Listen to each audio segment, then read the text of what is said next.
Paul. Mais d'abord, votre club culture européen. Dans un instant, les sorties ciné de la semaine. Bonjour Laurie Choleva. Bonjour Dimitri, bonjour Anis. Bonjour Laurie. Bonjour à tous. On va parler bien sûr du retour de Toy Story, 5e volet de la saga. Et une comédie avec Manu Payet devient géniale. Allez, à tout de suite. Mais d'abord, le livre du jour. Bonjour Nicolas Caro. Bonjour Dimitri. Ce matin, un roman américain. Signé Joyce Maynard, l'influenceuse, c'est le titre. L'influenceuse, c'est Tammy Partridge, la vingtaine. Enfin, influenceuse, pour l'instant, elle a quelques dizaines d'abonnés.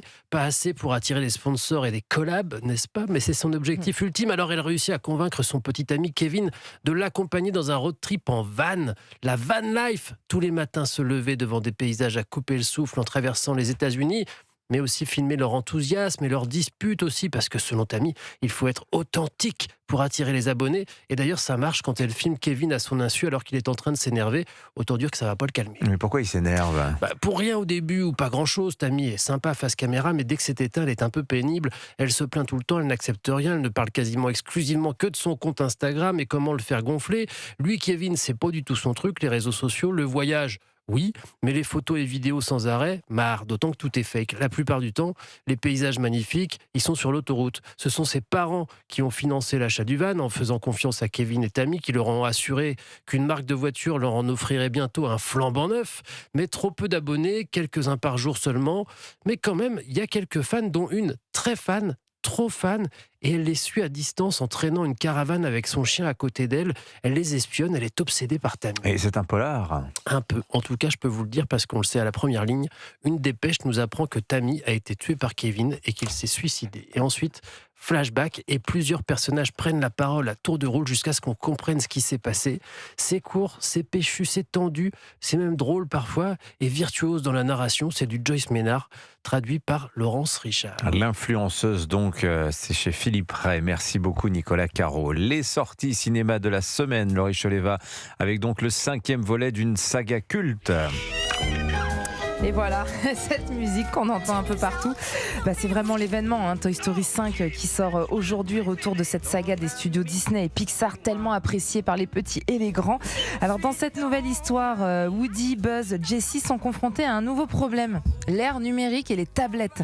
Donc on suit la petite Bonnie, c'est une petite fille à l'imagination débordante qui n'a pas d'amis. Jessie, son jouet préféré, a pris le commandement dans la chambre depuis le départ de Woody, et elle va tout faire pour aider Bonnie à se faire de nouveaux amis, jusqu'au jour où débarque Lilypad, un écran interactif sur lequel Bonnie peut jouer et converser avec ses camarades de classe. Le problème, c'est que évidemment, elle va devenir accro à sa tablette et se détourner de ses autres jouets. Bonnie, le temps d'écran est terminé. D'accord. Il faut que je te parle, machine. Appelle-moi Lily. Halte! Qui va là? Wow, je viens en paix. Ça faisait longtemps, cowboy. Tu es quoi, un vieux monsieur en jouet? Quoi? Elle croit que t'es vieux parce que tu perds tes cheveux, Woody. Bonnie a besoin de quelqu'un né au même siècle qu'elle.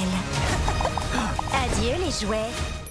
Et voilà, un Toy Story complètement dans l'air du temps, car il parle des tablettes, de l'addiction des enfants, mais tout ça avec le charme qui a fait le succès de la franchise, les personnages qu'on aime tant. Il y a Woody, il y a Buzz l'éclair, il y a Jessie, et puis il y a toute une nouvelle génération de jouets connectés, doublés par Laura Felpin, donc c'est la tablette Lilypad, Jonathan Cohen, c'est le rouleau-pote, Jean-Pascal Zadi, c'est un hippopotame avec un GPS Atlas, et Marine Leonardi, l'appareil photo nostalgique Snappy.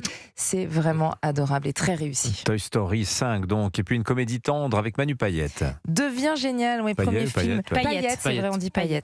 Devient génial, premier film de Léo Grand-Perret qui était présenté au dernier festival du film de comédie de l'Alpe d'Huez. L'histoire d'un prof d'espagnol qui réussit à se faire passer pour un prof d'allemand et être muté dans le collège de sa fille pour se rapprocher d'elle. Le problème, c'est qu'à peine arrivé, on lui apprend que sa classe d'allemand va fermer puisque plus personne ne veut choisir allemand à l'école. C'est pour ça qu'il décide d'organiser un grand voyage en Allemagne pour motiver les adolescents à choisir la langue. Le problème, c'est qu'évidemment, ils ne la parlent pas. Vous avez organisé un voyage en Allemagne. Je viens de finaliser le dossier. Vous avez prévu quoi? De la bonne humeur. Du spectacle de fin de voyage. Je t'en ai parlé. Faire un spectacle? Oui. Film touchant qui parle de paternité, donc avec un Manu Payet impeccable, mais aussi un film qui parle des marginaux de notre système, le prof d'allemand qui n'a plus d'élèves, le président du comité de jumelage qui n'a plus rien non plus, les élèves qui font de la musique dont tout le monde se moque.